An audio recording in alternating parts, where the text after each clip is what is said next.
Aditya Lokesh YouTube channel ವೀಕ್ಷಕರಿಗೆ ಆದಿತ್ಯ ಲೋಕೇಶ್ ಮಾಡ್ತಾ ಇರತಕ್ಕಂಥ ನಮಸ್ಕಾರಗಳು. ನಮ್ಮ JB ರಂಗಸ್ವಾಮಿ ಅವರು DVSP ಅವರು ನಮ್ಮ ಆದಿತ್ಯ ಲೋಕೇಶ್ ಯೂಟ್ಯೂಬ್ ಚಾನಲ್ಗೆ ಹಲವಾರು ಎಪಿಸೋಡ್ಗಳನ್ನು ಮಾಡಿಕೊಟ್ಟಿದ್ದಾರೆ. ಇವತ್ತು ಕೂಡ ಅವ್ರ ಮನೆಗೆ ಬಂದಿದ್ದೀವಿ. ಅವರು ಒಂದು ವಿಶೇಷವಾಗಿರತಕ್ಕಂಥ ಒಂದು ಎಪಿಸೋಡನ್ನು ಹೇಳ್ತೀನಿ. ಅವರ ಸರ್ವಿಸಲ್ಲಿ ಆಗಿರ್ತಕ್ಕಂಥ ಅನುಭವವನ್ನು ತಮಗೆ ತಿಳ್ಕೊಡ್ತೀನಿ ಅಂತ ಹೇಳಿದರೆ ದಯಮಾಡಿ ಅವ್ರು ಏನು ಅನುಭವನ ಹೇಳ್ತಾ ಇರೋದನ್ನ ಕೇಳ್ಬಿಟ್ಟು ಲೈಕ್ ಮಾಡಿ, ಶೇರ್ ಮಾಡಿ, ಸಪೋರ್ಟ್ ಮಾಡಿ.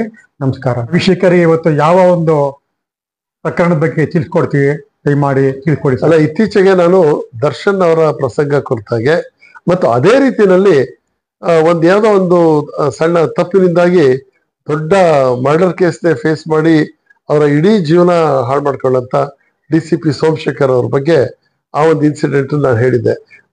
ಅದೇ ರೀತಿ ಎಷ್ಟೋ ಬಾರಿ ಈ ಗ್ರಹಚಾರ ಮೆಟ್ಕೊಂಡ್ರೆ ಯಾವ ರೀತಿ ಅದು ಕೊನೆಗೊಳಿಸುತ್ತೆ ಅಂತ ಹೇಳಕ್ಕಾಗಲ್ಲ.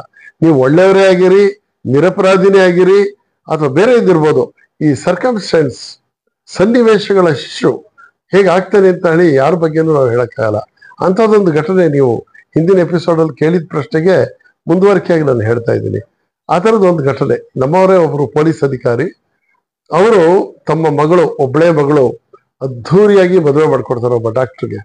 ಎಷ್ಟು ಇದು ಚೆನ್ನಾಗಿ ಮದುವೆ ನಡೀತು ಅಂತಂದ್ರೆ ಅವರು ಎಲ್ಲ ಅಂದ್ರೆ ಮಗಳು ಸಂತೋಷವಾಗಿರ್ಲಿ ಅನ್ನೋ ದೃಷ್ಟಿಯಿಂದ.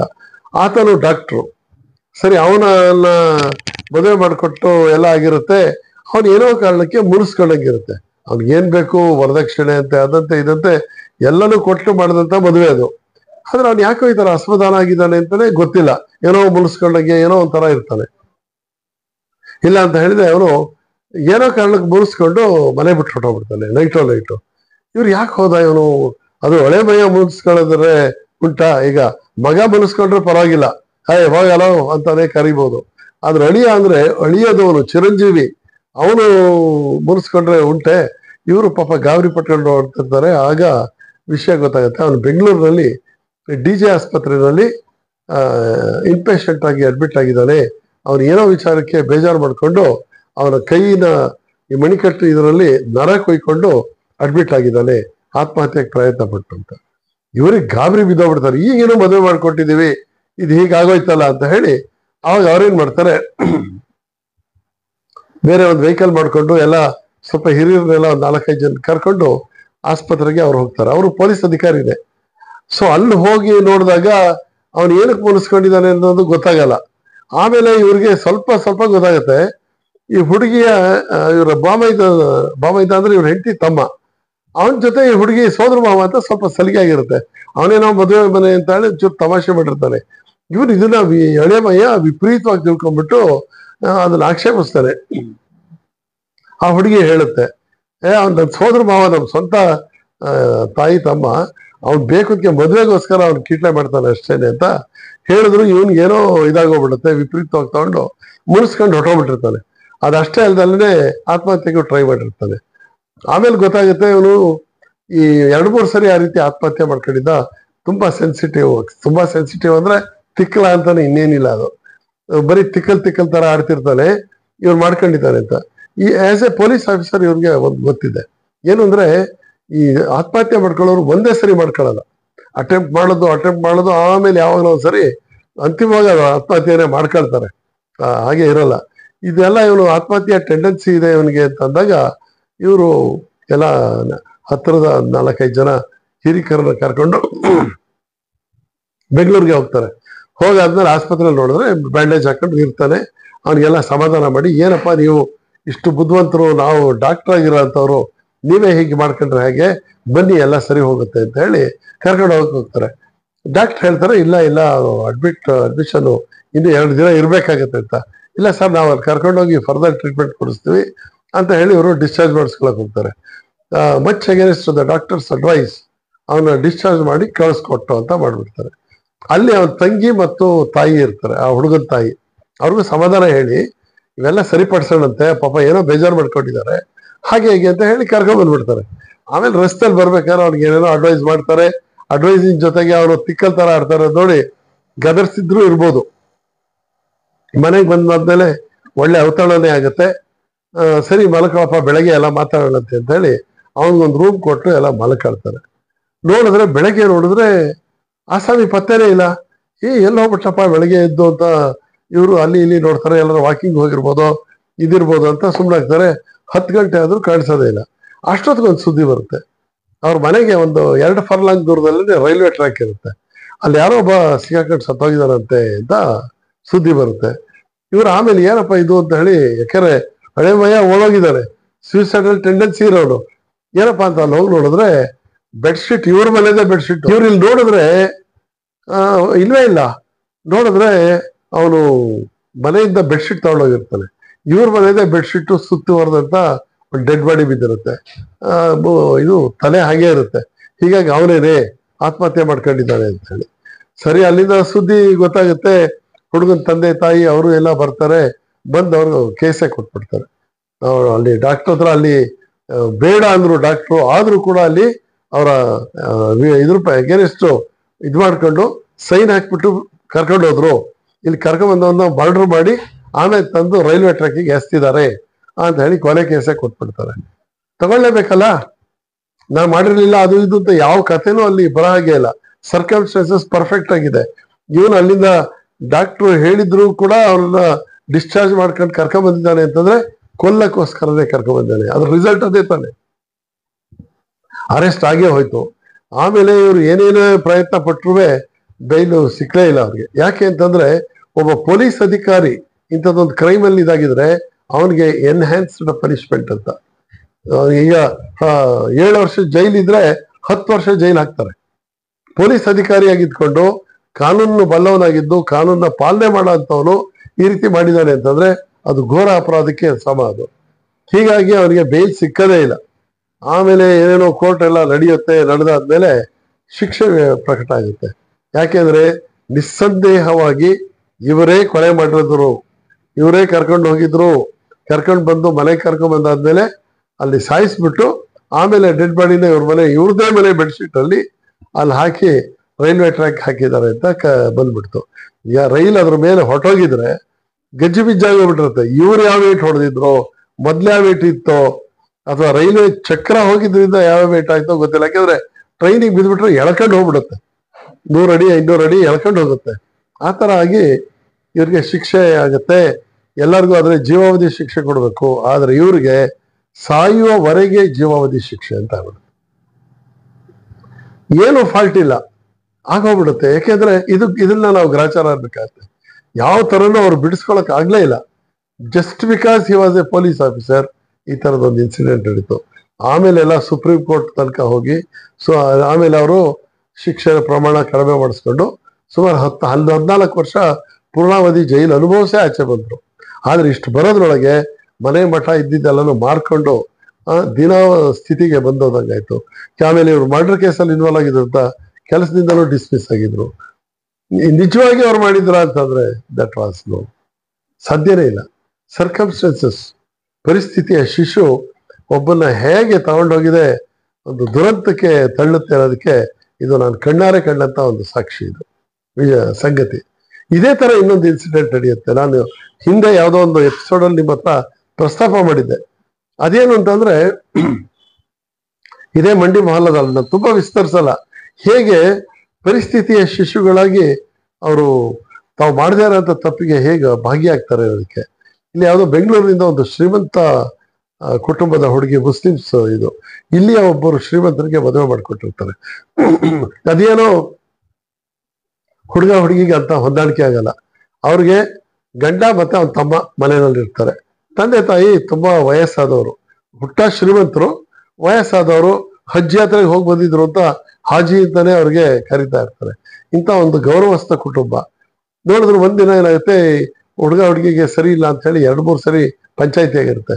ಒಂದು ಸರಿ ಪಂಚಾಯತಿ ಎಲ್ಲ ಮಾಡಿ ಅವರು ಬಿಟ್ಟು ಹೋಗ್ತಾರೆ. ಎಲ್ಲಿ ಬೆಂಗಳೂರಿನಿಂದ ಬಂದವರು ಬಿಟ್ಟು ಹೋಗ್ತಾರೆ. ಅವಳು ಚೆನ್ನಾಗೇ ಇರ್ತಾಳೆ, ಆದ್ರೆ ಅವಳು ಯಾವಾಗ್ಲೂ ಅತ್ತೆ ಮಾವನ ಹತ್ರನೂ ಮಾತಾಡಲ್ಲ. ಅಪ್ಸ್ಟೇರ್ ಅಲ್ಲಿ ಅವಳೊಬ್ಳೇ ಇರ್ತಾಳೆ. ಬಂದ್ರೆ ಮಾತಾಡಿದ್ರೆ ಊಟ ಇದ್ದಿಲ್ಲ, ಮಾತಿಲ್ಲ, ಕಥೆ ಇಲ್ಲ. ಇವ್ರು ಯಾವುದೋ ಒಂದು ಬೆಳಗ್ಗೆ ಒಂದು ಮದುವೆಗೆ ಹೋಗ್ಬೇಕಿರುತ್ತೆ. ಮದುವೆ ಹೋಗ್ಬೇಕು, ಬರ್ತೀನಮ್ಮ ಅಂತ ಕೇಳ್ತಾರೆ. ಇಲ್ಲ ನಾನು ಬರಲ್ಲ, ನೀವು ಹೋಗಿ ಅಂತಾಳೆ. ಆಯ್ತು, ಅಷ್ಟೇ ಮಾತು. ಅವ್ರ ಗಂಡ ಹೆಂಡತಿ ಅಜ್ಜ ಅಜ್ಜಿನೇ, ಅವರು ಹೋಗ್ತಾರೆ. ಇವಳು ಮನೇಲಿ ಇರ್ತಾಳೆ. ಮನೇಲಿ ಕೆಲಸದವಳು ಅಡುಗೆ ಮಾಡಿದಾಗ ತಿಂಡಿ ತಂದು ಕೊಡ್ತಾಳೆ. ತಿಂಡಿ ಒಂದನ್ನು ತಗೊಳ್ತಾಳೆ ಅಷ್ಟೇ. ಆಮೇಲೆ ಇದಿಲ್ಲ. ಊಟ ತಂದಿಟ್ಟಾಗ್ಲೂ ಅಷ್ಟೇ ಬಾಗಿಲಲ್ಲಿ ಇಟ್ಟು ಹೋಗ್ಬೇಕಷ್ಟೇ, ಇನ್ನಿದೆ ಊಟ ಅಂತ. ಆಮೇಲೆ ನೋಡಿದ್ರೆ ಇವರು ಮಧ್ಯಾಹ್ನ ಸುಮಾರು 2 ಗಂಟೆಗೆ ಬರ್ತಾರೆ. ಬಂದ್ರೆ ಬೆಳಗ್ಗೆಯಿಂದ ಇದಿಲ್ಲ, ತಿಂಡಿ ತಗೊಂಡಿದ್ದಾರೆ, ಊಟ ಮಾಡಿಲ್ಲ, ಕೇಳಿದ್ರೆ ಮಾತಾಡ್ತಾ ಇಲ್ಲ ಅಂತ ಕೆಲ್ಸದವಳು ಹೇಳ್ತಾಳೆ. ಇವ್ರು ನೋಡಮ್ಮ ಅದು ಏನಾಗಿದೆ ಅಂತ ಹೇಳಿ ಅಜ್ಜ ಹೇಳ್ತಾರೆ. ಆಮೇಲೆ ಇವರು ಎದ್ದು ಬರ್ತಾರೆ. ಅವಳು ಹೋಗಿದೆ, ಬಾಗಿಲು ಕಂಡಿ ನೋಡಿದಾಗ ಹೆಣ ನೇತಾಡ್ತಾ ಇರೋದು ಕಾಣಿಸುತ್ತೆ. ಅಯ್ಯೋ ಹೀಗಾಗೋಯ್ತಲ್ಲ ಅಂತ ಅವ್ರು ಗಾಬರಿ ಅಲ್ಲ. ಬಾಗಿಲು ತೆಗಿಯಕ್ಕೆ ಅಂತ ಹೋಗ್ತಾರೆ, ಒಳಗಡೆಯಿಂದ ಚಿಲ್ಕ ಹಾಕೊಂಡಿದ್ದಾರೆ. ಸೊ ಈ ತರ ಆಗಿದೆ. ಇವ್ರಿಗೆ ಬುದ್ಧಿನೇ ಓಡೋದಿಲ್ಲ. ಕೊನೆಗೆ ಅವ್ರ ಮಾಮ ಒಬ್ಬ ಇರ್ತಾನೆ, ಸ್ವಲ್ಪ ವ್ಯವಹಾರಸ್ಥ ಆತ, ಎಲ್ಲ ಚೆನ್ನಾಗಿ ಓಡಾಡ್ಕೊಂಡಿರೋತನು, ಆತನ ಅನುಕೂಲಸ್ಥ, ಹಗ್ಗದಂಗಡಿ ಎಲ್ಲ ಇಟ್ಕೊಂಡಿರ್ತಾನೆ. ಅವ್ರನ್ನೆಲ್ಲ ಕರೆಸಿದಾಗ ಅವ್ನು ನೋಡ್ಬಿಟ್ಟು ಏನೋ ಮಾಡ್ಕೊಂಡ್ಬಿಟ್ಟಿದ್ದಾಳೆ ಅಂತ ಹೇಳಿ ಆ ಬಾಗಿಲನ್ನ ಇದು ಮಾಡಿ ಚಿಲ್ಕ ಮುರಿದು ಒಳಗಡೆ ನುಗ್ತಾರೆ. ನೋಡಿದ್ರೆ ಹುಡುಗಿ ನೇಣಾಕೊಂಡಿದ್ದಾಳೆ. ಇನ್ನ ಈಗಾಗಲೇ 20 ದಿನ ಆಗಿದೆ, ನಾವು ಎಲ್ಲ ರಾಜಿ ಪಂಚಾಯತಿ ಮಾಡಿದೀವಿ. ಈಗ ಅವಳು ಸತ್ತೋಗಿದ್ದಾಳೆ ಅಂತ ಅಂದ್ರೆ ನಾವು ಹೆಂಗ್ ಉತ್ತರ ಕೊಡೋದು? ನಮ್ಮ ಮರ್ಯಾದೆ ಏನು? ಇಷ್ಟು ವರ್ಷ ನಾವು ಗೌರವದಿಂದ ಬದುಕಿ ಮಗಳು ಈ ತರ ಆಗಿದೆ ಅಂತಂದ್ರೆ ಆತ್ಮಹತ್ಯೆ ಮಾಡ್ಕೊಂಡು ಅಂದ್ರೆ ನಾವು ಸರಿಯಾಗಿ ಬಾಳಿಸಿಲ್ಲ ಅಂತ ತಾನೆ. ಹಾಗೆ ಹೀಗೆ ಅಂತ ಅವರೇ ಇದ್ ಮಾಡ್ತಾರೆ. ನೋಡಪ್ಪ ಏನಾದ್ರು ಒಂದು ವ್ಯವಸ್ಥೆ ಮಾಡು, ಏನೋ ಆಗಿ ಸತ್ತೋಗಿದ್ದಾಳೆ ಅಂತ ಹೇಳೋಣ ಅಂತ ಹೆಣ ಇಳಿಸ್ಕೊಳ್ತಾರೆ.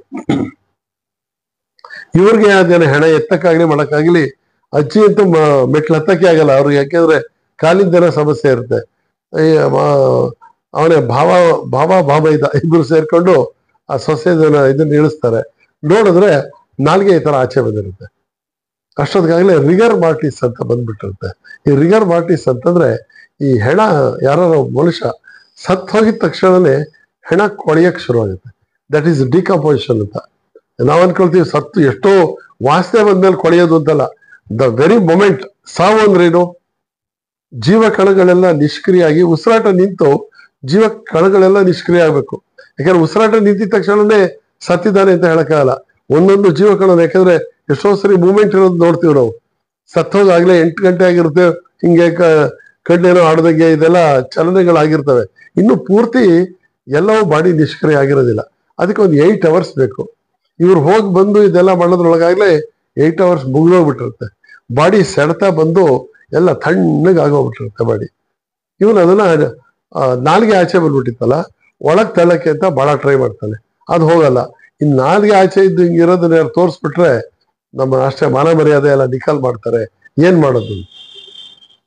ಇಲ್ಲ ಬಿಡಿ, ಯೋಚನೆ ಮಾಡ್ಬೇಡಿ, ಏನಾರು ಒಂದು ವ್ಯವಸ್ಥೆ ಮಾಡೋಣ ಅಂತ ಹೇಳಿ ಅದನ್ನ ನಾಲ್ಗೆ ಕುಯ್ಯಕ್ಕೆ ಅಂತ ಟ್ರೈ ಮಾಡ್ತಾರೆ. ಅಟ್ಲೀಸ್ಟ್ ಕಾಣದಾದ್ರೆ ಹಿಂಗೆ ಮುಚ್ಚಿಬಿಡ್ಬೋದು ಅಂತೇಳಿ. ಇಲ್ಲಿ ಮುಚ್ಚೋದಕ್ಕೆ ಅಂತ ಟ್ರೈ ಮಾಡ್ತಾನೆ, ಇದಿರಲ್ಲ. ಅಲ್ಲಿ ಅವ್ರ ಮನೆ ಹತ್ರನೇ ಯಾವ್ದೊಂದು ಬಾಳೆಹಣ್ಣು ಅಂಗಡಿ ಇರುತ್ತೆ. ಈ ಬಾಳೆಹಣ್ಣು ಅಂಗಡಿಲಿ ಈ ತರ ಚಕ್ಕರ್ಕೆ ಟೈಪ್ ಕೊಕ್ಕೆ ತರದ ಇದಿರುತ್ತೆ. ಅಡಿಗೆಗಳ ಹತ್ರ ತರಿಸ್ತಾರೆ. ಅಡಿಗೆಗಳಿಗೆ ಏನೂ ಗೊತ್ತಿರೋದಿಲ್ಲ. ಒಂದು ಆ ತರದ್ದು ಇಸ್ಕೊಂಬರಮ್ಮ ಇಲ್ಲ ಒಂದು 5 ನಿಮಿಷ ಅಂತ. ಅವಳು ಇಸ್ಕೊಂಬಂದಾದ್ಮೇಲೆ ಒಳಗಡೆಯಿಂದ ಹಿಂಗೆ ಕುಯ್ದು ನಾಲ್ಗೆನ ಬಾಯಿನ ಕ್ಲೋಸ್ ಮಾಡಕ್ ಟ್ರೈ ಮಾಡ್ತಾರೆ. ಬಾಯಿ ಕ್ಲೋಸ್ ಆಗೋದೇ ಇಲ್ಲ, ಯಾಕೆಂದ್ರೆ ಅಷ್ಟೊತ್ತಿಗಾಗ್ಲೇ ರಿಗರ್ ಮಾರ್ಟಿಸ್ ಫಾರ್ಮ್ ಆಗ್ಬಿಟ್ಟಿರುತ್ತೆ. ಸೆಡತ ಅಂತೀವಲ್ಲ ಆ ತರ. ಏನ್ ಮಾಡಿದ್ರು ಬಾಯಿ ಮುಚ್ಚೋದಿಲ್ಲ. ಇವು ಏನೋ ಮಾಡಕ್ ಹೋಗಿ ಇನ್ನೇನೋ ಆಯ್ತಲ್ಲ, ಇನ್ನ ಹಿಂಗ್ ಬಾಯಿ ತೆರೆದಿದೆ, ನಾಲ್ಗೆ ಕಟ್ಟಾಗಿರೋದು ಕಾಣಿಸುತ್ತೆ. ಇನ್ನು 1-2ರಷ್ಟು ತಾಪತ್ರೆ ಆಯ್ತಲ್ಲ, ಏನ್ ಮಾಡೋದು ಅಂತ ಹೇಳಿ ಅವ್ರು ಹೊಳಿತಾ ಇಲ್ಲ. ಆಮೇಲೆ ಇವನೇನ್ ಮಾಡ್ತಾನೆ, ಇಲ್ಲ ಇದು ಹೊಟ್ಟೆ ಹತ್ರ ಕೈ ಹಾಕಿ ಎಳೆದು ಬಿಟ್ರೆ ಅಲ್ಲನ್ನ ಪ್ಲಕ್ ಅಂತ ಆಚೆ ಬರುತ್ತೆ. ಈ ನಾನ್ ವೆಜಿಟೇರಿಯನ್ಸ್ ಗೊತ್ತಿರುತ್ತೆ. ಕೋಳಿ ಏನಾರು ಕುಯ್ದು ಏನಾರು ಮಾಡಿದಾಗ ನೀವು ಇದ್ರದ್ದು ಇರುತ್ತಲ್ಲ, ಅನ್ನನಾಳ ಇರುತ್ತಲ್ಲ, ಹಾಗೆ ಜೋರಾಗಿ ಎಳೆದ್ಬಿಟ್ರೆ ನಾಲ್ಗೆ ಸಮೇತ ಆಚೆ ಬಂದ್ಬಿಡುತ್ತೆ. ಇವ್ರು ಯಾವ ತರ ಅನ್ಕೊಂಡು ಹಾಗೆ ಹಾಕಿ ಎಳೆದ್ರೆ ಒಳ್ಳೇದು ಅಂತ ಹೇಳಿ ಈ ಹೊಟ್ಟೆಲ್ ಒಂದು ಚಕ್ಕರ್ಕೆ ಅಂತ ಹಾಕ್ತಾರೆ. ಈಗ ಹಲಸಿನಣ್ಣು ಅಥವಾ ಕಲಂಗಡಿ ಹಾಕಿದಾಗ ಹಿಂಗೆ ಹಾಕ್ತಾರೆ ನೋಡಿ ರೌಂಡು, ಆ ತರ ಒಂದು ಕೈ ಹೋಗಷ್ಟು ಕುಯ್ದ್ಬಿಟ್ಟು ಒಳಗಡೆ ಇದನ್ನ ಕೈ ಹಾಕಿ ಎಳಿತಾನೆ. ಎಳೆದ್ರೆ ಅನ್ನನಾಳ ಕಿತ್ತೋಗುತ್ತೆ, ನಾಲ್ಗೆ ಹಾಗೆ ಉಳಿಯುತ್ತೆ. ಏನ್ ಮಾಡ್ತೀರ? ಒಂದ್ ತಪ್ಪನ್ನ ಮುಚ್ಚೋದಕ್ಕೆ ಇನ್ನೊಂದು ತಪ್ಪು. ಏನು ಅವ್ರಿಗೆ ಏನ್ ಮಾಡ್ಬೇಕು ಅನ್ನೋದೇ ಗೊತ್ತಾಗ್ತಾ ಇಲ್ಲ. ಸರಿ ಎಲ್ಲ ಇದ್ ಮಾಡಿ ಆಗ್ಲೇ ಇದಕ್ಕಂತ ಬೆಂಗಳೂರಿಗಂತೂ ಫೋನ್ ಮಾಡ್ಬಿಡ್ತಾರೆ. ಇನ್ನ ಅವ್ರು ಬರೋದು ಲೇಟ್ ಆದ್ರೆ ಯಾಕೆ ಲೇಟ್ ಮಾಡಿದ್ರು ಅಂತಾರೆ, ಇನ್ಫಾರ್ಮ್ ಮಾಡ್ಬಿಡೋಣ ಅಂತ ಹೇಳಿ ಬೆಂಗಳೂರಿಗೆ ಟ್ರಂಕ್ ಕಾಲ್ ಮಾಡಿ, ಆ ಕಾಲದಲ್ಲಿ 86 ಟ್ರಂಕ್ ಕಾಲ್ ಮಾಡ್ಬಿಟ್ಟು ಹಿಂಗೆ ತೀರ್ಕೊಂಡಿದ್ದಾಳೆ, ಹಾರ್ಟ್ ಅಟ್ಯಾಕ್ ಆಗಿದೆ ಅಂತಾರೆ. ನಮ್ಮ ಇವರು ಯುನಾನಿ ವೈದ್ಯರು, ಅದಕ್ಕೆ ಹಕೀಮ್ರು, ಹೇಳಿದ್ದಾರೆ ಅಂತ ಅದೊಂದು ಮಾತು ಹೇಳ್ತಾರೆ. ಯಾಕಂದ್ರೆ ಅವ್ರ ಫ್ಯಾಮಿಲಿಗೆ ಬೇಕಾದೊಬ್ಬ ಹಕೀಮ ಇರ್ತಾರೆ, ಅವರು ಹೇಳಿದ್ರು ಹಾರ್ಟ್ ಅಟ್ಯಾಕ್ ಆಗಿದೆ ಅಂತಂದ್ರು, ನೀವು ಬನ್ನಿ ಅಂತ. ಇವರೆಲ್ಲ ಬರೋದ್ರೊಳಗೆ ರಾತ್ರಿ 9:30 10 ಗಂಟೆ ಆಗಿರುತ್ತೆ. ಹಾಗೆಲ್ಲ ಬೆಂಗಳೂರಿಗೆ ಒಂದೇ ಸರಿ ಬರಕ್ ಆಗಲ್ಲ, ಅವರು ಎಲ್ಲ ರೆಡಿಯಾಗಿ ಬರೋದ್ರೊಳಗೆ ರಾತ್ರಿ 10 ಗಂಟೆ. ಅಷ್ಟರಲ್ಲಾಗಲೇ ಇವ್ರ ಡೆಡ್ ಬಾಡಿನ ಖಬರ್ಸ್ಥಾನಿಗೆ ತಗೊಂಡೋಗಿರ್ತಾರೆ. ನೋಡಿದ್ರೆ ಹೆಣ್ಮಗಳದು ಅಷ್ಟೇ ಸಾವು. ಹೆಣ ನೋಡಿದ್ರು, ಎಲ್ಲ ದುಃಖ ಪಟ್ಕೊಂಡ್ರು, ಹೊರಟೋಗ್ಬಿಟ್ರು. ಸರಿ, ಇದೆಲ್ಲ ನಾವು ಅಪಾಯದಿಂದ ಪಾರಾದ ಅಂತ ಇವರು ಸುಮ್ಮನೆ ಇರ್ತಾರೆ. ಒಂದು 3ನೇ ದಿನಕ್ಕೆ ಹುಡುಗಿ ಅಣ್ಣ ಬಂದ ಪೊಲೀಸ್ ಸ್ಟೇಷನ್ಗೆ, ಮಂಡಿ ಸ್ಟೇಷನ್ಗೆ ಬಂದು. ಅವರು 5-6 ಜನ, ಅವರು ದೊಡ್ಡ ಶ್ರೀಮಂತರೇ, ಬಂದ್ಬಿಟ್ಟು ನನ್ನ ತಂಗಿನ ಈ ತರ ಇದಾಗಿದೆ, ಆದ್ರೆ ಅಕ್ಕಪಕ್ಕದ ಹೆಂಗಸರೆಲ್ಲ ಡೆಡ್ ಬಾಡಿ ನೋಡಿದವರು ಆ ಮುಖ ಎಲ್ಲ ಊಬುರ್ಸ್ಕೊಂಡಿತ್ತು, ಅವರು ಊದ್ದಂಗಾಗಿದೆ, ಏನೋ ಅನುಮಾನ ಅಂತ ಹೇಳ್ತಾರೆ, ಇವ್ರೇನೋ ಕೊಲೆ ಮಾಡಿರ್ಬೋದು ಅಂತ ನನ್ಗೆ ಅನುಮಾನ ಇದೆ, ದಯವಿಟ್ಟು ನನಗೆ ತನಿಖೆ ಮಾಡ್ಕೊಡಿ ಅಂತ. ಈಗಾಗಲೇ ಡೆಡ್ ಬಾಡಿನ ಹೂತಾಗಿದೆ, ಹೂತಿರೋ ಹೆಣನ ಹೊರಗೆ ತಿರುಗಿಸ್ಬೇಕು ಅಂತಂದ್ರೆ ಅದೇ ಬೇರೆ ಪ್ರೊಸೀಜರು. ಸರಿ, ಮರ್ಡರ್ ಕೇಸ್ಗೆ ರಿಜಿಸ್ಟರ್ ಮಾಡ್ಕೊಂಡು ಆಮೇಲೆ ಅವತ್ತು ನಾನೇ ಹೋಗಿದೆ, ಅಪ್ಪ ಅಮ್ಮ ಅಣ್ಣ ತಮ್ಮದಿರು ಎಲ್ಲರೂ 4 ಜನನು ಎತ್ತಾಕೊಂಡು ಬಂದ್ಬಿಟ್ಟೆ. ಇದು ಆಕ್ಚುಲಿ ಅದು ನಡೆದಿದ್ದು ಬೇರೆ ಮಂಡಿ ಏರಿಯಾದಲ್ಲಿ. ನಾನು ನೈಟ್ ರೌಂಡ್ಸ್ ಇದ್ದೆ ಅಂತ ಹೇಳಿ ನನ್ನೇ ಕಳಿಸಿದ್ರು, ಹೋಗಿ ಕರ್ಕೊಂಡ್ ಬಂದ್ಬಿಟ್ರಿ, ಕೇಸ್ ರಿಜಿಸ್ಟರ್ ಆಗ್ತಾ ಇದೆ ಅಂತ ಹೇಳಿ. ಅವ್ರು ಏನು ಕ್ರಿಮಿನಲ್ಸ್ ಏನಲ್ಲ, ಹೋದ ಕರ್ಕೊಂಡ್ಬಂದು ಬಂದ್ಬಿಟ್ರು. 4 ಜನ, ಗಂಡ ಹೆಂಡತಿ ಮತ್ತು ಅವ್ರಿಬ್ರು ಮಕ್ಕಳು. ಅವರು ಒಳ್ಳೆ ದೊಡ್ಡ ಲಾರಿ ಗೀರಿ ಇಟ್ಕೊಂಡು ದೊಡ್ಡ ಶ್ರೀಮಂತ ಬಿಸ್ನೆಸ್ ಮಾಡ್ತಾ ಇದ್ದವರು. ಅವ್ರಿಗೇನು ತಲೆ ಬಿಡೋನೇ ಗೊತ್ತಿಲ್ಲ.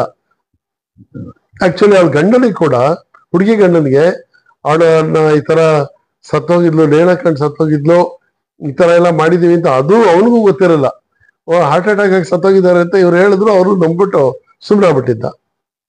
ಆಮೇಲೆ ನಾವು ಕರ್ಕೊಂಬಂದೆಲ್ಲ ಆದ್ಮೇಲೆ ಬೆಳಗ್ಗೆ ಕೇಸ್ ರಿಜಿಸ್ಟರ್ ಆಯ್ತು. ಬೆಳಗ್ಗೆ ಇದನ್ನ ಹೆಣನ ತೆಗಿಬೇಕಿತ್ತು. ಆಗ ಅಸಿಸ್ಟೆಂಟ್ ಕಮಿಷನರ್ ಅದನ್ನ ಓಪನ್ ಮಾಡ್ಬೇಕು. ನಾವು ಪೊಲೀಸ್ನವರು ಕೂತಿರೋ ಹೆಣನ ಹೊರಗೆ ತೆಗಿಯಕ್ ಬರಲ್ಲ. ಹಾಗಾಗಿ ಅಸಿಸ್ಟೆಂಟ್ ಕಮಿಷನರ್ ಅಂದ್ರೆ ಅವ್ರ ಸಬ್ ಡಿವಿಷನಲ್ ಮ್ಯಾಜಿಸ್ಟ್ರೇಟ್ ಅವರ ಸಮಕ್ಷಮದಲ್ಲಿ ಖಬರ್ಸ್ಥಾನಲ್ಲೇ ತೆಗೆಸಿದ್ದಾಯ್ತು. ಆಗ್ಲೇ 4 ದಿನ ಆಗಿರುತ್ತೆ. ತೆಗೆದ್ರೆ ಇಡೀ ಅರ್ಧ ಮಂಡಿ ಮೊಹಲ್ಲನೇ ಬಂದ್ಬಿಟ್ಟಿತ್ತು. ಒಂದು 10-15 ಸಾವಿರ ಜನ. ಏನ್ ಮಾಡಿದ್ರು ಅವ್ರನ್ನ ಅಲ್ಲಿ ತಡೆಯಕ್ ಆಗ್ತಾ ಇಲ್ಲ. ಇಡೀ ಮೈಸೂರಿನ ಪೊಲೀಸ್ನವರೆಲ್ಲ ತುಂಬ ಹೋಗ್ಬಿಟ್ಟಿದೀವಿ. ಆಮೇಲೆ ತೆಗಿತೋ ಬಂತು. ಇದನ್ನೆಲ್ಲ ಒಂದು ಅಗ್ದಿರೋದು 6 ಅಡಿ 4 ಅಡಿ ಜಾಗ ಆದ್ರೂ ಅಗಿಬೇಕಾದ್ರೆ ಒಂದು 10-12 ಅಡಿ ಇದ್ ಮಾಡಿದ್ರು, ಡಿಗ್ ಮಾಡಿ. ಆಮೇಲೆ ನಿಧಾನಕ್ಕೆ ಡೆಡ್ ಬಾಡಿ ತಗೋಬೇಕು, ಯಾಕೆಂದ್ರೆ ಅದು ಪರೀಕ್ಷಣೆ ಮಾಡೋ ದೃಷ್ಟಿಯಿಂದ. ಅದು ಯಾವಾಗ ಡೆಡ್ ಬಾಡಿ ಅಷ್ಟು ಜಾಗ ಬಂತೋ ಆ ದುರ್ನಾಥ ನೋಡಿ 15,000 ಜನದಲ್ಲಿ 14,000 ಜನ ಅಲ್ಲಿನ ಜಾಗ ಓಡೇ ಬಿಟ್ರು. ಅವರು ಅಲ್ಲಿ ಬೇಡ ಸವಾಸ ಅಂತೇಳಿ. ನಾವು ಅಲ್ಲಿ ಪೊಲೀಸ್ನವ್ರು ಆದ್ರಿಂದ ಹೆಂಗೋ ನೀಲಗಿರಿ ತೈಲ ಅದು ಇದು ಇಟ್ಕೊಂಡು ಹಿಂಗ್ ಮುಸ್ಕೊಂಡು ಅಲ್ಲೇ ವೆಯ್ಟ್ ಮಾಡ್ತಾ ಇದ್ದೋ. ಕೊನೆಗೆ ಡೆಡ್ ಬಾಡಿ ತೆಗೆದ್ರೆ ಬರೀ ಹೆಣ ಇರುತ್ತೆ ಅಂತ ನೋಡಿದ್ರೆ ಅಲ್ಲಿ ಹೊಟ್ಟೆ ಭಾಗ ಕುಯ್ದಿರೋದು ಕಾಣಿಸ್ತಾ ಇದೆ, ನಾಲ್ಗೆ ಕಟ್ಟಾಗಿದೆ, ನೇಣು ಬಿಗ್ದಿರೋದು ಕಾಣಿಸ್ತಾ ಇದೆ. ಒಂದಕ್ಕಿಂತ ಒಂದು ಇಂಜುರೀಸ್, ಅಂದ್ರೆ ಬ್ರೂಟಲ್ ಆಗಿ ಮರ್ಡರ್ ಮಾಡಿದ್ದಾರೆ ಅಂತ ಹೇಳಿ ವರದಿ ಕೊಟ್ಟೇ ಬಿಟ್ರು ಡಾಕ್ಟ್ರು. ಆಮೇಲೆ ಇವ್ರನ್ನೆಲ್ಲ ಕರ್ಕೊಂಡ್ಬಂದು ರಿಮೈಂಡ್ ಎತ್ತಲೇಬೇಕಲ್ಲ, ಏನ್ ಮಾಡಿದ್ರೆ ಹೆಂಗಾಯ್ತು ಹಾಗೆ ಹೇಗೆ ಅಂದಾಗ, ಸ್ವಾಮಿ ನಡೆದಿದ್ದಿಷ್ಟೇ, ನಮ್ ಮರ್ಯಾದೆ ಹೋಗುತ್ತೆ ಅಂತ ಹೇಳಿ ಮಾಡ್ಕೊಂಡು ಈ ತರ ಆಯ್ತು ಅಂತ. ಎಲ್ಲಿ ಅವನಲ್ಲಿ ಬಾಮ ಇದ್ದ, ಅವನು ಅಲ್ಲಿದ್ದಾನೆ, ಅಲ್ಲಿ ಹಗ್ದಂಗಡಿಲಿ ಇದ್ದಾನೆ ಅಂತ. ಆಗ ಅವನ್ನ ರಾತ್ರಿ ಅವನು ಅರೆಸ್ಟ್ ಮಾಡಿ ಕರ್ಕೊಂಡ್ ಬಂದ್ರೆ ಅವ್ರಿಗೇನು ಇಂಟೆನ್ಷನ್ ಇಲ್ಲ, ಏನೋ ಈ ಸಾವನ್ನು ಒಂಚೂರು ಮರ್ಯಾದೆ ಹೋಗುತ್ತೆ, ಅದನ್ನ ಮುಚ್ಚಾಕ್ಬೇಕು ಅನ್ನೋದೇನೋ ಮಾಡಕ್ ಹೋಗಿ ನೀವು ಮರ್ಡರ್ ಮಾಡಿ ಬೇಕಾದ್ರೆ ತಪ್ಪಿಸ್ಕೋಬಹುದು. ಈ ಮುಚ್ಚಾಕೋದಿದೆಯಲ್ಲ, ಸಾಕ್ಷ್ಯಗಳನ್ನ ನಾಶ ಮಾಡೋದು, ಅದನ್ನ ಮುಚ್ಚಾಕೋದು ಅಂದ್ರೆ ಅದಕ್ಕೆ ಶಿಕ್ಷೆ ಆಗೇ ಆಗುತ್ತೆ. ಈಗ ದರ್ಶನ್ ಕೇಸಲ್ಲೂ ಅದೇನೇ ನಾವು ಅವತ್ತು ಮೊನ್ನೆ ಇದ್ರಲ್ಲಿ ಹೇಳಿದ್ದು. ಇವರು ಹೊಡೆದ್ರೋ ಬಿಟ್ರೋ ಯಾರು ಸಾಯಿಸಿದ್ರು ಒಟ್ಟಿನಲ್ಲಿ ಸತ್ತೋಗಿದ್ದಾರೆ. ಸತ್ತಿರೋ ಇದನ್ನ ನೀವು ಮರೆ ಬಾಚೋದಕ್ಕೋಸ್ಕರ ಅವ್ನು ತಗೊಂಬಂದು ಇನ್ನೆಲ್ಲ ಎತ್ತು ಹಾಕಿ ಏನೇನೋ ಮಾಡಿದಿರಲ್ಲ, ಇದು ಸಾಕ್ಷ್ಯ ನಾಶದ ಸ್ಪಷ್ಟ ಅಪರಾಧ. ಇದಕ್ಕೆ ಶಿಕ್ಷೆ ಆಗೇ ಆಗುತ್ತೆ. ಕೊಲೆ ಮಾಡಿಲ್ಲ ಅಂತ ನೀವು ತಪ್ಪಿಸ್ಕೊಂಡ್ರು ಇದನ್ನ ತಪ್ಪಿಸ್ಕೊಳ್ಳೋದು ಕಷ್ಟ. ಹೀಗೆ ಇಲ್ಲೇನಾಗುತ್ತೆ, ಅವ್ರೇನು ಕೊಲೆನೂ ಮಾಡಿರೋದಿಲ್ಲ, ಏನಿಲ್ಲ. ಹೆಣದ ಮೇಲೆ ಇವರೊಂದು ಆಪರೇಷನ್ ಮಾಡಕ್ ಹೋಗಿ ಇಡೀ ಕುಟುಂಬ ಹೋಗ್ಬಿಡ್ತು.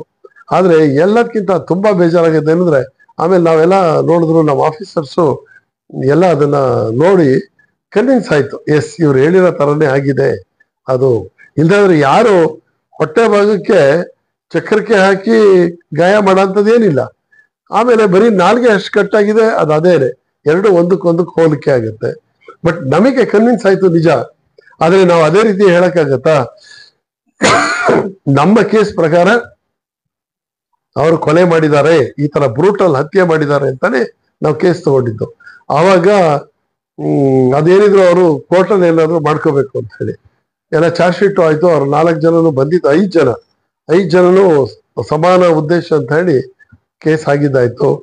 ಅದರಲ್ಲಿ ಆ ಅಜ್ಜಿಗೆ 5 ವರ್ಷ ಶಿಕ್ಷೆ, ಇನ್ನು ಉಳಿದವ್ರಿಗೆಲ್ಲರಿಗೂ 14 ವರ್ಷ ಶಿಕ್ಷೆ ಆಯ್ತು. ಆಗ ಹುಡುಗ ಯಾರು, ಆ ಹುಡುಗ ಮತ್ತೆ ಅವನ ತಮ್ಮ, ಅವರಿಬ್ರಿಗೂ ವಿಷಯನೇ ಗೊತ್ತಿಲ್ಲ, ಬಟ್ ಇದರಲ್ಲಿ ಪಾತ್ರಧಾರಿಗಳಾಗ್ಬಿಟ್ರು. ಯಾಕಂದ್ರೆ ಅವರು ವಾಸ ಮಾಡುವ ಅವ್ರದೇ ಕೊಠಡಿಯಲ್ಲಿ ಆದಂತ ಇದು ಘಟನೆ. ನೀನ್ ಕೊಂದೋ ಅವಳು ಕೊಂದೋ, ಇಲ್ಲ ಸರ್ ನಾನು ಒಬ್ಬನೇ ಕೊಂದಿರೋದು, ಅವರಿಬ್ರು ಬಿಟ್ಬಿಡಿ ಅಂತಂದ್ರೆ ಬಿಡಕ್ಕಾಗಲ್ಲ. ಯಾಕೆಂದ್ರೆ ಇಟ್ಸ್ ಎ ಕರೆಂಟ್ ಪಾಸ್ ಆಗುತ್ತೆ. 25 ಜನರು ಸೇರಿ ಅವನು ರೇಣುಕಾ ಸ್ವಾಮಿನ ಕೊಲೆ ಮಾಡಿದ್ನಂದ್ರೆ ನಾವು ಅದು ಹೇಳಕ್ಕಾಗಲ್ಲ. ಆದ್ರೆ ಆ ಕೊಲೆಯ ಒಂದು ಕೃತ್ಯ ಏನಿದೆ, ಒಟ್ಟು ಸನ್ನಿವೇಶ, ಅದರಲ್ಲಿ ಎಲ್ಲರೂ ಒಬ್ರಿಗೊಬ್ರು ಲಿಂಕ್ ಆಗ್ಬಿಟ್ಟಿದ್ದಾರೆ. ಆ ಲಿಂಕ್ ಆಗಿರೋದ್ರಿಂದ ಇವನಿಷ್ಟಕ್ಕೆ ಅಂತ ನಾವು ಭಾಗ ಮಾಡ್ಕೊಳಕ್ಕಾಗಲ್ಲ. ಕೋರ್ಟ್ ಅಲ್ಲಿ ಬೇಕಾದ್ರೆ ಅವ್ರು ಹೋಗಿ ವಾದ ಮಾಡ್ಕೋಬಹುದು. ಸಮಾನ ಉದ್ದೇಶದಿಂದ ಅವನನ್ನ ಕೊಲೆ ಮಾಡಿದ್ರು, ಈ ರೀತಿ ಕೊಲೆಗಾರರು ಮಾಡಿರೋದ್ರಿಂದ ಡೆಡ್ ಬಾಡಿಯ ಪರಿಸ್ಥಿತಿ ಈ ರೀತಿ ಇದೆ, ಇದಕ್ಕೆ ಸಾಕ್ಷೀಕರಿಸ ಅಂತ ಅನೇಕ ಸಾಕ್ಷ್ಯಗಳು ಹೀಗಿದೆ ಅಂತ ಹೇಳಿ ಪೊಲೀಸ್ನವರು ಕೋರ್ಟಿನ ಮುಂದೆ ಇಡ್ತಾರೆ. ಇಲ್ಲೂ ಅದೇ ಆಯ್ತು. 5 ಜನ ಆ ಮನೆಯಲ್ಲಿದ್ದವರು ಆ ಸಾವಿಗೆ ಅವರೇ ನೇರವಾಗಿ ಹೊಣೆಗಾರರು. ಅವ್ರ ವಿರುದ್ಧದ ಸಾಕ್ಷಿ ಒಬ್ಬ ಅಡಿಗೆವಳು, ಅವಳು ನಾನು ಹೋಗಿದೆ ಇದನ್ನ ಬಾಳೆಹಣ್ಣು ಕುಯ್ಯ ಅಂತ ಇದನ್ನ ಚಾಕು ನಾನೇ ತಂದ್ಕೊಟ್ಟೆ ಅಂತ ಅವಳು ಹೇಳಿದ್ಲು. ಹೀಗಾಗಿ ಇಡೀ ಕುಟುಂಬ ಸರ್ವನಾಶ ಆಯ್ತು. ಯಾವುದು? ಆಕೆಗೆ ಏನ್ ಶಿಕ್ಷೆ ಇಲ್ಲ, ಆಕೆ ವಿಟ್ನೆಸ್, ನಾನು ಹೋಗಿ ತಗೊಂಬಂದಿದ್ದೆ ಅಂತ ಹೇಳಿ. ಆದ್ರೆ ಇಲ್ಲಿ ಇದ್ದವರೆಲ್ಲರೂ ಹೀಗೆ ಯಾರು ಇದ್ರಲ್ಲಿ ಅಪರಾಧಿ? ಡೆಡ್ ಬಾಡಿ ಮೇಲೆ ಮಾಡಿದಂತ ಅವನೇ ಯಾರೋ ಬಾಮೈದ ಇದ್ದಲ್ಲ, ಅವನನ್ನ ನಾವು ಅಪರಾಧಿ ಅಂತ ಹೇಳ್ಬೋದು. ಯಾಕೆಂದ್ರೆ ಸಾಕ್ಷ್ಯನ ನಾಶ ಮಾಡಿದವರು. ಬಟ್ ಸಾಕ್ಷ್ಯ ನಾಶ ಮಾಡೋದಕ್ಕೆ ಸಹಕರಿಸಿದವರು ಅಜ್ಜ ಹಾಜಿ, ಅವ್ರ ಹೆಂಡತಿ ಕೆಳಗಡೆ ಇದ್ರು, ಅವ್ರಿಗೆ ಇದ್ರ ನಾಲೆಡ್ಜ್ ಇತ್ತು, ಅರಿವು ಇದೆ ಅಂತಂದ್ರೆ ಸಾಕು, ಮುಗೀತು. ಆದ್ರೆ ಈ ಸಾವು ಹೀಗಾಗಿದೆ ಅಂತ ನನಗೆ ಗೊತ್ತಿದ್ದು, ಆ ಬಗ್ಗೆ ಯಾವುದೇ ಇನ್ಫಾರ್ಮೇಶನ್ ಆಗ್ಲಿ ಇನ್ನೊಂದಾಗ್ಲಿ ಕೊಡ್ದಲೆ ಅದನ್ನ ಗುಟ್ಟಾಗಿ ದಫನ್ ಮಾಡಿದ್ದಿದೆಯಲ್ಲ, ಅದರಲ್ಲಿ ಗಂಡ ಮತ್ತು ಆ ಹುಡುಗಿ ಗಂಡ ಮತ್ತು ಅವಳು ಬಾಮೈದ ಇಬ್ರು ಕಾರಣ ಆಗ್ತಾರೆ. ಇಡೀ ಎಪಿಸೋಡ್ ಅವ್ರಿಗೆ ಕಾರಣ ಆಗುತ್ತೆ. ಆದ್ರೆ ಅವ್ರು ಕೊಲೆ ಮಾಡಿದ್ರ ಅಂತಂದ್ರೆ ನಮ್ಮ ದೇವರಾಣೆ ಹೇಳ್ತೀನಿ, ಅವ್ರು ಮಾಡಿಲ್ಲ, ನಿರಪರಾಧಿಗಳೇ. ಬಟ್ ಕಾನೂನಿನ ದೃಷ್ಟಿನ ಅವ್ರ ಅಪರಾಧಿಗಳಾಗೇ ಬಿಟ್ರು. ಹೀಗೆ ಒಂದೊಂದ್ಸರಿ ಗ್ರಾಚಾರ ಬಂದು ಮೆಟ್ಟುತ್ತೆ ಅಂತಾರಲ್ಲ, ಅದು ಯಾರಿಗ್ ಬಂದು ಯಾವಾಗ ಬಂದು ಹೊಡೆಯುತ್ತೋ ಸಿಡಿಲು ಯಾವನಿಗೂ ಗೊತ್ತಿಲ್ಲ. ಇಂಥ ಸನ್ನಿವೇಶಗಳು ಬರ್ತವೆ. ಮಾಡಿದ್ಮೇಲೆ ಮುಚ್ಚಾಕೋದಕ್ಕೂ ಅಪರಾಧ, ಮಾಡೋದಕ್ಕೂ ಶಿಕ್ಷೆ ಇದೆ. ಮಾಡೋದ್ ಮೊದ್ಲೇ ಕೊಲೆ ಅಟೆಂಪ್ಟ್ ಮಾಡ್ತೀನಿ, ನೀನೊಂದು ಸಾಯಿಸ್ತೀನಿ ಅಂತ ಹೇಳಿದಾಗ ಅದಕ್ಕೆ ಯಾವ ರೀತಿ? ಎಸ್, ಅದಕ್ಕೆ ಅಟೆಂಪ್ಟ್ ಕಮಿಟ್ ಮರ್ಡರ್ ಅಂತ. ಈಗ ನಾನು ನಿಮ್ಗೆ ಚಾಕುಲ್ ಹಾಕಿದೆ ಬಡ್ದು ಬಿಡ್ತೀನಿ, ಚಾಕುಲೇ ಏಟ್ ಹೊಡೆದಿರ್ಬೋದು ನಾನು, ಆದ್ರೆ ಸಾಯಿಸೋ ಉದ್ದೇಶ ಇಲ್ದೇ ಇರ್ಬೋದು, ಬರೀ ಗಾಯ ಮಾಡುವ ಉದ್ದೇಶ ಆಗಿರುತ್ತೆ, ಭಾರಿ ಗಾಯವನ್ನುಂಟು ಮಾಡಿದ ಅಂತ ಹೇಳಿ. ಆದ್ರೆ ನಾನು ಇದನ್ನ ಹಿಡ್ಕೊಂಡು ಬಂದು ನೀನ್ ಇವತ್ತು ಇಲ್ಲ ಅನ್ನಿಸ್ಬಿಡ್ತೀನಿ ನೋಡು ಅಂತ ಹಾಕಿ ಹೊಡೆಯಕ್ಕೆ ಅಂತ ಬರ್ತೀನಿ. ನೀವು ಏಟನ್ನು ತಪ್ಪಿಸ್ಕೊಳ್ತೀರಾ, ಏನೋ ಚಿಕ್ಕ ಗಾಯ ಆಗ್ಬೋದು, ಆದ್ರೆ ಅದು ಅಟೆಂಪ್ಟ್ ಕಮಿಟ್ ಮಾಡ್ರೆ ಅದು ಗಾಯ ಆಗಿರಲ್ಲ. ನಾನು ಕೇಳಿದ್ರೆ ಕೊಟ್ಟಿಲ್ಲ, ಆದ್ರೆ ಪ್ರಯತ್ನ ಮಾಡಿರ್ತಾನೆ, ಹೊಡೆಯಕ್ಕೋಸ್ಕರ ಪ್ರಯತ್ನ ಮಾಡಿರ್ತಾನೆ. ಅದು ಇವ್ನು ತಪ್ಪಿಸ್ಕೊಂಡ ಅಷ್ಟೇ, ಆದ್ರೆ ಏಟ್ ಬಿದ್ದಿದ್ರೆ ಅವ್ನು ಸತ್ತೇ ಹೋಗ್ತಾ ಇದ್ದ, ಕೊಲೆ ಆಗ್ತಾ ಇತ್ತು. ಇನ್ನೂ ಕೆಲವು ಆಗ್ತವೆ. ಈಗ ನನಗೂ ನಿಮಗೂ ಬದ್ಧ ದ್ವೇಷ, ನಾನೇನ್ ಮಾಡ್ತೀನಿ, ನಿಮ್ಮನ್ನು ಸಾಯಿಸ್ಬೇಕು ಅಂತ ಹೇಳಿ ಎಲ್ಲ ಪ್ಲಾನ್ ಮಾಡ್ಕೊಳ್ತೀನಿ. ಹೆಂಗಿದ್ರು ನೀವು ಒಂಟಿ ಇದ್ದೀರಾ, ಗೆಸ್ಟ್ ಹೌಸ್ ಅಲ್ಲಿ ವಾಸ ಇದ್ದೀರಾ, ಅಡಿಗೆ ಮಾಡ್ಕೊಂಡ್ ಬರ್ತಾನೆ, ಅದಕ್ಕೆ ಏನಾರ ಮಾಡಿ ವಿಷ ಸೇರಿಸ್ಬೇಕು, ಒಂಥರ ವಾಸನೆ ಗೀಸನೆ ಏನು ಇಲ್ದೇ ಇರೋಂಥ ಒಂದು ವಿಷನ ತಗೊಂಡ್ ಬರ್ತೀನಿ. ಸೊ ಅಂದ್ರೆ ಒಂದು ಮರ್ಡರ್ ಅಂತ ಆಗ್ಬೇಕಾದ್ರೆ ದೇರ್ ಶುಡ್ ಬಿ ಮೋಟಿವ್, ಒಂದು ದುರುದ್ದೇಶ ಇರಬೇಕು. ಆ ದುರುದ್ದೇಶ ಸಾಧನೆಗಾಗಿ ನೀವು ಕೆಲವು ಪ್ರಿಪರೇಷನ್ ಮಾಡ್ಕೊಂಡಿರ್ಬೇಕು. ಆ ಪ್ರಿಪರೇಷನ್ ಮಾಡಿ ಅವನ್ನ ಸಾಯಿಸಿರ್ಬೇಕು. ಇದು 3 ಸೇರಿದಾಗ ಕೊಲೆ ಅಂತ ಆಗುತ್ತೆ. ಇಲ್ಲಿ ನನಗೆ ನೀವು ನನಗೇನೋ ದ್ರೋಹ ಮಾಡಿದೀರಾ ಅಂತ ಹೇಳಿ ನಾನು ನಿಮ್ಮನ್ನು ಸಾಯಿಸ್ಬೇಕು. ಎಸ್, ನಾನು ಮಾಡೋದಿಕ್ಕೆ ಅಂತ ಹೊರಡ್ತೀನಿ. ಅವಾಗ ಆ ಪಾಯ್ಸನ್ ನ ಪರ್ಚೇಸ್ ಮಾಡ್ತೀನಿ, ಅದು ಕೂಡ ಪ್ರಿಪರೇಷನ್. ಆಮೇಲೆ ಮಾಡ್ಕೊಂಡು ಬಂದಾದ್ಮೇಲೆ ಅಡಿಗೆವನಿಗೆ ನಾನು ಹೇಳ್ತೀನಿ, ನೋಡಪ್ಪ ಈಗ ಸಾಹೇಬ್ರು ಬರ್ತಾರಲ್ಲ, ಅದಕ್ಕೆ ಇದು ಮಿಕ್ಸ್ ಮಾಡು, ಏನಿಲ್ಲ ಒಂಥರ ಸ್ವಲ್ಪ ಹುಚ್ಚುಚ್ಚಾಗಿ ಆಡ್ತಾ ಇದ್ದಾರೆ, ಅದಕ್ಕೆ ಸಮಾಧಾನವಾಗಿ ಇದ್ ಮಾಡ್ಬೇಕು ಅಂದ್ರೆ ಇದು ಕೊಟ್ಟಿರೋ ಆರಾಮಾಗಿ ನಿದ್ದೆ ಮಾಡ್ತಾರೆ, ಆಮೇಲೆ ಬೇಕಾದ್ರೆ ನಾನು ನಾಳೆ ಬಂದು ಅವ್ರಿಗೆ ಮಾತಾಡ್ತೀನಿ ಅಂತ ಹೇಳ್ತಾನೆ. ಅವನು ಅಡಿಗೆಯನ್ನು ನಂಬಿಡ್ತಾನೆ. ಒಂದ್ 10,000 ರೂಪಾಯಿ ಕೈ ಕೊಟ್ರೆ ಯಾಕೆ ನಂಬಲ್ಲ? ನಾ ಕೊಲೆ ಮಾಡ್ತೀನಿ ಅಂದ್ರೆ ಇಲ್ಲ ಸರ್ ಅನ್ಬಿಡ್ಬೋದು. ಹಾಗಾಗಿ ಅವನಿಗೇನು ಗೊತ್ತಿರಲ್ಲ, ಕೊಡ್ತಾನೆ. ಆಮೇಲೆ ಅದಕ್ಕೆ ಅವನು ತಿನ್ನೋ ಆಹಾರಕ್ಕೆ ಎಲ್ಲರೂ ಬೆರೆಸ್ತಾನೆ. ಬೆರೆಸಿ ತಂದು ಅಪರಾಧಿ ನೀವೇ ಅಲ್ಲಿ ಏನೋ ಟಿವಿ ನೋಡ್ತಾ ಕೂತಿರ್ತೀರಾ, ಸರ್ ಇದು ತಗೊಳ್ಳಿ ಊಟ ಮಾಡಿ ಅಂತ. ನೀವೇನ್ ಮಾಡ್ತೀರಾ? ಆಯ್ತು ಕಣ, ಆಮೇಲೆ ನೋಡ್ತೀನಿ, ಆಮೇಲೆ ತಿಂತೀನಿ ಇಂದ ಮತ್ತೆ ಬಂದಾಗಲೂ ಹಾಗೆ ಇರುತ್ತೆ. ಸರ್ ತಗೊಳ್ಳಿ, ಇಲ್ಲ ಬೇಡಪ್ಪ ಯಾಕೋ ತಿನ್ನಂಗಿಲ್ಲ, ಬೇಡ ತಗೊಂಡೋಗು ಅಂತ ಅಂದ್ಬಿಡ್ತೀರಾ. ಅವಾಗ ಏನಾಯ್ತು? ಅಟೆಂಪ್ಟ್ ಟು ಕಮಿಟ್ ಮರ್ಡರ್ ಅಂತ ಹೇಳ್ತೀರಾ, ಕೊಲೆಯ ಪ್ರಯತ್ನನ. ಕೊಲೆಗಾರನಿಗೆ ಉದ್ದೇಶ ಇದೆ, ಕೊಲೆ ಮಾಡುವ ಪ್ರಯತ್ನನೂ ಮಾಡಿದೀನಿ. ಕೊಲೆ ಪ್ರಯತ್ನ ಅಷ್ಟೆಲ್ಲ ಎಕ್ಸಿಕ್ಯೂಟ್ ಮಾಡೋದಿಕ್ಕೆ ಅಡಿಗೆ ಹತ್ರನೂ ಹೇಳಿದೀವಿ. ಅಡಿಗೆಗೆ ವಿಷನು, ಅನ್ನಕ್ಕೆ ಊಟಕ್ಕೆ ವಿಷಾನು ಬೆರೆಸಾಗಿದೆ ಅಂದ್ರೆ ಇದು ಬರೀ ಕೊಲೆಯ ಪ್ರಯತ್ನ ಆಗದೇ ಇಲ್ಲ. ನಾನೇನಾರ ಒಂದು ತುತ್ತು ಬಾಯಿಗೆ ಹಾಕೊಂಡಿದ್ರೆ ಕೊಲೆಯ ಅಟೆಂಪ್ಟ್ ಅಂತ ಆಗುತ್ತೆ. ಅಟೆಂಪ್ಟ್ ಟು ಕಮಿಟ್ ಮರ್ಡರ್ ಇದರಲ್ಲಿ ಏನೂ ಆಗಲ್ಲ, ಸುಮ್ಮನೆ ಅಲ್ಲಿಗೆ ನಿಂತು ಹೋಗ್ಬಿಡತ್ತೆ. ಹೀಗಾಗಿ ಅವನೇನೋ ಒಂದು ಹಾಕೊಂಡ್ರೆ ಆ ಕಾರ್ಯಾಚರಣೆ ಪೂರ್ತಿ ಆಗ್ತಾ ಇತ್ತು. ಅಟೆಂಪ್ಟ್ ಟು ಕಮಿಟ್ ಮರ್ಡರ್ ಈ ತರದ್ದು. ಕೊಲೆನೇ ಆಗ್ಬಿಟ್ರೆ, ಸತ್ತೋದ್ರೆ ಕೊಲೆ ಪ್ರಯತ್ನ ಮಾಡ್ತಾನೆ, ಬದುಕಿದ್ರೆ attempt to commit murder, that is 307 IPC. ಅದು 10 ವರ್ಷದ ತನಕ ವಿಸ್ತರಿಸಂತ ಶಿಕ್ಷೆ.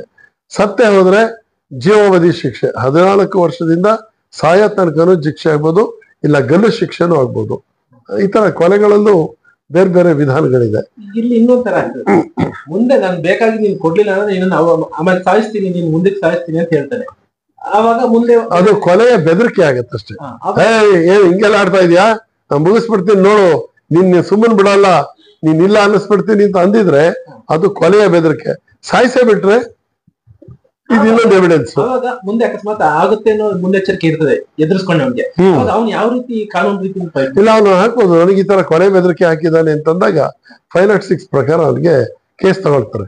ತಗೊಂಡು ಅವನೇನಾರ ಪ್ರಯತ್ನ ಮಾಡಿದಾನ, ಅದ್ರ ಬಗ್ಗೆ ಪ್ರಯತ್ನ ಏನ್ ಮಾಡಿರಲ್ಲ, ಬರೀ ಬಾಯಿ ಮಾತನಲ್ಲಿ ಅವನ ರೀತಿ ಮಾಡಿದಾನೆ ಅಂತ ಹೇಳಿ. ಕೆಲವು ಸರಿ ಏನಾಗುತ್ತೆ, ಕೊಲೆ ಬೆದರಿಕೆ ಹಾಕಿರ್ತಾನೆ, ಆಮೇಲೆ ಇವನಿಗೆ ಇನ್ಫಾರ್ಮೇಶನ್ ಬರುತ್ತೆ. ಈಗ ನಾನು ರಾತ್ರಿ ವಾಪಸ್ ಹೋಗ್ಬೇಕಾದ್ರೆ ಆ ರಸ್ತೆನಲ್ಲಿ 2 ಕಡೆ ಮರಕ್ಕೂ ವೈರ್ ಕೇಬಲ್ ಕಟ್ಟಿದ್ದಾನೆ, ನಾನು ಅಲ್ಲೇ ಬಿದ್ದು ಸತ್ತೋಗ್ಲಿ ಅನ್ನಂಗೆ ಮಾಡಿದಾನೆ ಅಂತ ಗೊತ್ತಾಗುತ್ತೆ. ಆಗ ಏನ್ ಮಾಡ್ತೀರಾ ನೀವು, ನೋಡಿದಾಗ ಗೊತ್ತಾಗುತ್ತೆ, ಹೀಗೆ ಬಂದು ಪೊಲೀಸಿಗೆ ಕಂಪ್ಲೇಂಟ್ ಕೊಡ್ತೀರಾ, ನನ್ನ ಸಾಯಿಸ್ತೀನಿ ಅಂತ ಬೆದರಿಕೆ ಹಾಕಿದ್ದ, ಇವತ್ ನೋಡಿದ್ರೆ ನಾನು ಹೋಗೋ ರಸ್ತೆನಲ್ಲಿ ಈ ತರ ಮಾಡಿದಾನೆ, ನಾನು ಅಲ್ಲದೆ ಬೇರೆಯವ್ರು ಹೋಗಲ್ಲ ಆ ಟೈಮಲ್ಲಿ, ಅದು ಗೊತ್ತಿದ್ದೆ ಈ ತರ ಮಾಡಿದಾನೆ ಅಂತಾನು ಮಾಡ್ಬೋದು.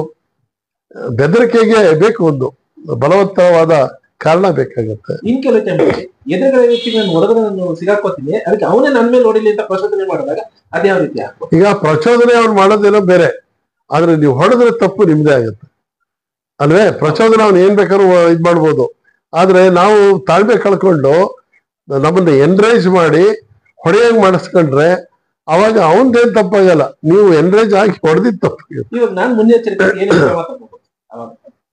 ಇಲ್ಲ, ಅಂತ ಟೈಮಲ್ಲಿ ವಿಡ್ರಾಯಲ್ ಸಿಂಪ್ಟಮ್ ಅಂತ ಹೇಳ್ತಾರಲ್ಲ, ಅಂದ್ರೆ ಅಲ್ಲಿಂದ ಆಯ್ತಪ್ಪ ನೀನೇ ದೊಡ್ಡ ಮನುಷ್ಯ ಅಂತ ಕೈ ಮುಗಿದು ಕೆಲವ್ರು ಹೋಗ್ಬಿಡ್ತಾರೆ. ಯಾಕೆಂದ್ರೆ ಒಂದ್ ಇದ್ ಮಾಡಿದ್ರೆ ಬೀಸದೊಳ್ಳೆ ತಪ್ಪಿದ್ರೆ 1000 ವರ್ಷ ಆಯಸ್ಸು ಅಂತ ಹೇಳಿ. ಹಾಗೆ ಕೆಲವರು ನಿಭಾಯಿಸ್ಕೊಂಡ್ಬಿಡ್ತಾರೆ. ಯಾಕೆಂದ್ರೆ ಇವ್ನು ನನ್ನನ್ನು ಎತ್ ಕಟ್ತಾ ಇರೋದೇ ಈ ರೀತಿ ಏಕವಚನದಲ್ಲಿ ಮಾತಾಡೋದು. ಈಗ ಶಿಶುಪಾಲ ಕೃಷ್ಣನ ರೇಗಿಸ್ತಾನೆ, 100 ತಪ್ಪುಗಳನ್ನು ಮಾಡೋ ತನಕನೂ ಅವ್ರು ತಾಳ್ಮೇಲೆ ಇರ್ತಾರೆ, ಆಮೇಲೆ ಅದು ಕ್ರಮ ತಗೊಳ್ಳೋದು. ಹೀಗೆ ಎನ್ರೇಜ್ ಮಾಡಿ ಮಾಡಿ ಮಾಡಿ ಅವ್ನು ಸಿಟ್ ಮಾಡ್ಕೊಂಡು ಯಾವ್ದ್ರಲ್ಲ ಬಡಿಬೇಕು, ಬರೋದಾದ್ಮೇಲೆ ನಾನು ಹೊಡೆದ ಅಂತ ಹೇಳಿ ಹೋಗ್ಬೇಕು. ಈ ಗಂಡ ಹೆಂಡತಿರ್ ಕೇಸಲ್ಲಿ ಇಂಥವು ತುಂಬಾ ಆಗ್ತದೆ. ಇವಳೇನ್ ಮಾಡ್ತಾರೆ, ಬೇಕು ಅಂತೇನೆ ಅವನಿಗೆಲ್ಲ ಇದ್ ಮಾಡಿ ಮಾಡಿ ಕಿತಾಪತಿ ಎಬ್ಬರಿಸ್ಬಿಟ್ರೆ ಅವನೆತ್ತವನ್ ಕಪಾಳಕ್ ಬಿಡ್ತಾನೆ. ಅದನ್ನೇ ಹೇಳ್ಕೊಂಡೋಗಿ ನೋಡಿ ಇಲ್ಲೆಲ್ಲ ಹಾಗೋಗಿದೆ ಅಂತ ಗಂಡ ನನ್ನ ಮೇಲೆ ದೌರ್ಜನ್ಯ ಎಸಗಿದ ಅಂತಾನು ಮಾಡ್ತಾರೆ. ಅದೆಲ್ಲ ಆಗ್ತವೆ, ಬೇಕಾದಷ್ಟು ತರದ್ದಿದೆ. ಬಟ್ ಕೆಲವಕ್ಕೆ ಇವನು ಗ್ರಾಚಾರನೂ ಕೆಟ್ಟಿರ್ಬೇಕು ಅಂತಾರೆ. ಅದಕ್ಕೆ ಕೆಲವು ಸರ್ಕಮ್ಸ್ಟೆನ್ಸ್ ಅಲ್ಲಿ ಅವನು ನಿಜಾನೋ ಸುಳ್ಳೋ ಒಂದು ಗೊತ್ತಾಗಲ್ಲ. ಇನ್ನೊಂದು ಇನ್ಸಿಡೆಂಟ್ ನಡೆದಿತ್ತು. ಈ ಅಪಾರ್ಟ್ಮೆಂಟ್ಸ್ ಅಲ್ಲಿ ಗಂಡ ಹೆಂಡತಿ ಇಬ್ರು ಜಗಳ ಆಡ್ತಾ ಇರ್ತಾರೆ. ಆಗ ಇಲ್ಲಿ ಅಕ್ಕಪಕ್ಕದಲ್ಲೂ ಏನೇ ಸಾಯಿಸ್ಬಿಡ್ತೀನಿ ನೀನ್ ಇಲ್ಲ ಅನ್ನಿಸ್ಬಿಡ್ತೀನಿ ಅಂತ ಗಂಡ ಬೈತಾ ಇರ್ತಾನೆ.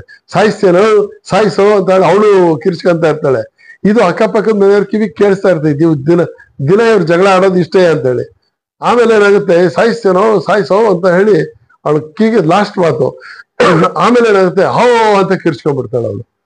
ಆಮೇಲೆ ಅಬ್ಸಲ್ಯೂಟ್ ಸೈಲೆನ್ಸ್. ಏನಪ್ಪಾ ಏನಾಯ್ತು ಅಂತ ಹೇಳಿ ಅಕ್ಕಪಕ್ಕದ ಮನೆಯವರು ಇರ್ತಾವಲ್ಲ, ಒಂದೇ ಅಪಾರ್ಟ್ಮೆಂಟು, ಎಲ್ಲ ಬಂದು ನೋಡ್ತಾರೆ. ನೋ ಸೌಂಡ್, ಸೈಲೆಂಟ್ ಆಗಿದೆ. ಹೋಗಿ ತಟ್ಟಕ್ಕೂ ಹೆದರಿಕೆ, ಏನಾಯ್ತು ಅಂತ ಹೇಳಿ. ಆಮೇಲೆ ಯಾರೋ ಒಬ್ರು ಇದ್ದವರು ಕಮಲಮ್ಮ ಅಂತ ಜೋರಾಗಿ ಕೂಗ್ತಾರೆ, ಆ ಮನೆಯೊಳ ಹೆಸರು. ಏನು ಬಾಗಿಲು ತೆಗಿಯೋದೇ ಇಲ್ಲ. ಆಮೇಲೆ ಏನಾಗುತ್ತೆ, ಗಂಡ ಬಾಗಿಲು ತೆಗಿಯುತ್ತೆ, ಗಂಡ ಬನೀನಲ್ಲಿರ್ತಾನೆ, ಬನೀನೆಲ್ಲ ರಕ್ತ ಆಗಿರುತ್ತೆ, ಅವನ ಕೈನಲ್ಲೂ ಚಾಕು ಇರುತ್ತೆ. ಇವನ್ನೆಲ್ಲ ನೋಡ್ಬಿಟ್ಟು ಜನ ಅಲ್ಲಿದ್ದಾರೆ ಅಂತ ಹೇಳಿ ಸರಸರ ಅಂತ ಓಡೋಗ್ಬಿಡ್ತಾರೆ. ಅವ್ನ ಕೈ ಚಾಕು ಇರೋದು ನೋಡಿ ಹಿಡ್ಕೊಳಕ್ ಇವರು ಇದ್ ಮಾಡಲ್ಲ. ಸೊ ನೈಬರ್ಸೇ ಸೇರಿ ಕಂಪ್ಲೇಂಟ್ ಕೊಡ್ತಾರೆ, ಕೇಸ್ ಆಗುತ್ತೆ, ಅವನೇ ಮರ್ಡರ್ ಅಂತ ಆಗೋಯ್ತದ್ದು. ಆಮೇಲೆ ಅವನು ಅದೆಲ್ಲ ಒಂದ್ ಕಡೆ ದೇವಸ್ಥಾನದ ಹತ್ರ ಕೂತಿದ್ದ ಅಂತ ಹಿಡ್ಕೊಂಡ್ಬಂದು ಎಲ್ಲ ಮಾಡ್ತಾರೆ. ಇವನ್ನ ಕೇಳಿದಾಗ ಹೇಳ್ತಾನೆ, ಇಲ್ಲ ಸರ್, ಈ ತರ ಹೀಗೆ ಜಗಳ ಆಗ್ತಿತ್ತು, ಅವಳು ತರಕಾರಿ ಕೊಯ್ತಾ ಇದ್ಲಲ್ಲ, ಸಿಟ್ ಮಾಡ್ಕೊಂಡು ಅವಳೇ ಹಾಕೊಂಡ್ಬಿಟ್ಲು, ನಾ ಬಿಡೋ ಅಂತ ಕಿರ್ಚೋದ್ರೊಳಗೆ 2 ಸರಿ ಅವಳೇ ಹಾಕೊಂಡ್ಲು ಅಂತ ಹೇಳ್ತಾನೆ. ಈಗ ಅದನ್ನ ನಿಜ ಅಂತೀರಾ ಸುಳ್ಳು ಅಂತೀರಾ? ಇದೆಲ್ಲ ಇದಾಗಿದೆ. ಮತ್ತೆ ನಿನ್ ಕೈಗೆ ಹೇಗೆ ಬಂತು ಚಾಕು? ಇಲ್ಲ, ಅದಕ್ಕೆ ಅವಳು ರಕ್ಷಿಸಕ್ಕೆ ಅಂತ ಈಗ ತೆಗೆದೆ, ಹೀಗಾಗೋಯ್ತು, ನೋಡಿದ್ರೆ ರಕ್ತ ಹೇಗೆ ಬರ್ತಾ ಇತ್ತು, ಬೇರೆ ಮಾರ್ಗ ಇಲ್ಲ, ಅದಕ್ಕೆ ಓಡೋಗ್ಬಿಟ್ಟೆ ಸರ್ ಅಂತ. ಅವನ ಕೈನಲ್ಲಿ ಚಾಕು ಇದ್ದೇ ಇರುತ್ತೆ. ಆಮೇಲೆ ಅದನ್ನೆಲ್ಲ ಆಗ್ಲೇ ಸೀಜ್ ಮಾಡಿ ಅವನ ಕತೆ ವರ್ಷನ್ ಸರಿ, ಆದ್ರೆ ಇಲ್ಲಿ ನೋಡಿರೋ ಘಟನೆ ಪ್ರಕಾರ ಎಲ್ಲ ನಡೆದಿರೋದು ನೋಡಿದ್ರೆ ಅವನು ಮಾಡಿರಲೇಬೇಕು ಅಂತ ಹೇಳಿ ವೈದ್ಯಕೀಯ ಪರೀಕ್ಷೆಗೆ ಪೋಸ್ಟ್ ಮಾರ್ಟಮ್ಗೆ ಕೊಟ್ಟಾಗ ಅದರಲ್ಲಿ ಇಬ್ಬರದು ಕೈ ಬೆರಳುಗಳಿರ್ತವೆ, ಅದು ಬೇರೆ ಬೆರಳಚ್ಚುಗಳು. ಆದ್ರೆ ಇಬ್ಬರದು ಅಂದ್ರೆ ಅವಳು ಮಾಮೂಲಿ ಮನೆ ತರಕಾರಿ ಉಪಯೋಗಿಸ್ಬೋದು ಅಷ್ಟೇ. ಹಾಗೆ ಅಂದಿದ ತಕ್ಷಣ ಅವಳೇ ಹಾಕೊಂಡ್ಬಿಡ್ತಾಳ. ಅವಾಗ ಗಾಯಗಳನ್ನ ವೈದ್ಯರು ಪರೀಕ್ಷೆ ಮಾಡಿದಾಗ ಇಟ್ ಈಸ್ ಸೆಲ್ಫ್ ಇನ್ಫ್ಲಿಕ್ಟೆಡ್ ಅಂತ ಬರುತ್ತೆ. ಏನಂದ್ರೆ ನಾನೇ ಸ್ವಂತ ಚಾಕು ಹಾಕೊಂಡ್ರೆ ಆ ಇಂಜುರೀಸ್ ಬೀಳೋ ರೀತಿನೇ ಬೇರೆ. ಒಂದಲ್ಲ ಅಂತ 3 ಬಿದ್ದಿರುತ್ತೆ, 3 ಪಕ್ ಅಂತ ಹಾಕೊಂಡಿದ್ದಾಳೆ. ಇವನ್ ಬಿಡಿಸ್ಕೊಳಕ್ಕೆ ಅಂತ ಬಂದಾಗ ಇವನ್ ಕೈಯು ರಕ್ತ ಆಗಿದೆ, ಅದೆಲ್ಲ ಬೇರೆ. ಆದ್ರೆ ಸೆಲ್ಫ್ ಇನ್ಫ್ಲಿಕ್ಟೆಡ್ ಅಂತ ಆಗಿದ್ರಿಂದ ಅವನು ಬಚಾವಾದ. ಇದು ಅದೃಷ್ಟ ಅನ್ಬೇಕು. ಈಗ ಇರೋ ಸರ್ಕಮ್ಸ್ಟೆನ್ಸ್ ಅಲ್ಲಿ ಅವನು ಬಚಾವಾಗಕ್ಕೆ ಸಾಧ್ಯನೇ ಇಲ್ಲದೆ ಇರೋಂತ ಸನ್ನಿವೇಶ ಇತ್ತು. ಬಟ್ ಆಗ್ತಾನೆ ಸೈಂಟಿಫಿಕ್ ಎವಿಡೆನ್ಸ್. ಆ ಡಾಕ್ಟರ್ ಏನಾದ್ರು ಇಲ್ಲ ಇವನ್ ತಿವಿದ್ರು ಹೀಗೆ ಬರುತ್ತೆ, ಅವಳೇ ಹಾಕೊಂಡ್ರು ಇಂಜುರೀಸ್ ಹಿಂಗೆ ಆಗುತ್ತೆ ಅಂತ ಏನಾರು ಅವರು ಒಪಿನಿಯನ್ ಕೊಟ್ಟಿದ್ರೆ ಹೋಗ್ಬಿಡೋದು, ಜೈಲಿಗೆ ಹೋಗೇ ಬಿಡೋನು. ಈ ತರ ಆಗುತ್ತೆ. ನಾನಾ ವಿಚಿತ್ರಗಳು. ನನಗೆ ಒಂದೊಂದ್ಸರಿ ಅನ್ಸುತ್ತೆ, ಎಷ್ಟೋ ಬಾರಿ ಅವರ ಗ್ರಹಚಾರನೂ ಇರ್ಬೇಕು ಅಂತ. ನನಗೆ ಗ್ರಹಚಾರ, ಅದೃಷ್ಟ ಪದೃಷ್ಟ ಇಂಥವೆಲ್ಲ ಹೇಳಕ್ಕೆ ನಾನು ಒಪ್ಪೋದಿಲ್ಲ ಅಂತದನ್ನ, ನಂಬಿಕೆ ಇಲ್ಲ ಅಂತದ್ರಲ್ಲಿ. ಆದ್ರೆ ನಡೆದಿರೋ ಘಟನೆಗಳಿಗೆ ಬೇರೆ ಹೆಸರು ನನಗೆ ಗೊತ್ತಾಗ್ತಾ ಇಲ್ಲ. ಹೇಗೆ ಇವನು ಸಿಗಾಕೊಂಡ ಅಂದಾಗ ಗ್ರಹಚಾರ ಅನ್ನಂಗೆ ಆಗತ್ತೆ. ವೀಕ್ಷಕರೇ, ಇಲ್ಲಿವರೆಗೆ ಶ್ರೀಮಾನ್ JP ರಂಗಸ್ವಾಮಿ ಅವರು ತುಂಬಾ ಕುತೂಹಲಭರಿತವಾಗಿರತಕ್ಕಂಥ, ಆಸಕ್ತಿವಾದ ಆದರೆ ವಿಚಿತ್ರವಾಗಿರತಕ್ಕಂಥ ಕೇಸಿನ ಬಗ್ಗೆ ನಮಗೆ ವಿವರಿಸ್ಕೊಟ್ಟಿದ್ದಾರೆ. ತಾವು ಇದನ್ನು ನೋಡಿ ಇಷ್ಟವಾದರೆ ಲೈಕ್ ಮಾಡಿ, ಶೇರ್ ಮಾಡಿ, ಸಬ್ಸ್ಕ್ರೈಬ್ ಮಾಡಿ ಮತ್ತು ನಮ್ಮ ಅಭಿಪ್ರಾಯವನ್ನು ತಿಳಿಸಬೇಕು ಅಂತ ತಮ್ಮ ಮೂಲಕ ಆಗಿ ವಿನಂತಿ ಮಾಡ್ಕೊಳ್ತೀನಿ. ನಮಸ್ಕಾರ. ನಮಸ್ತೆ.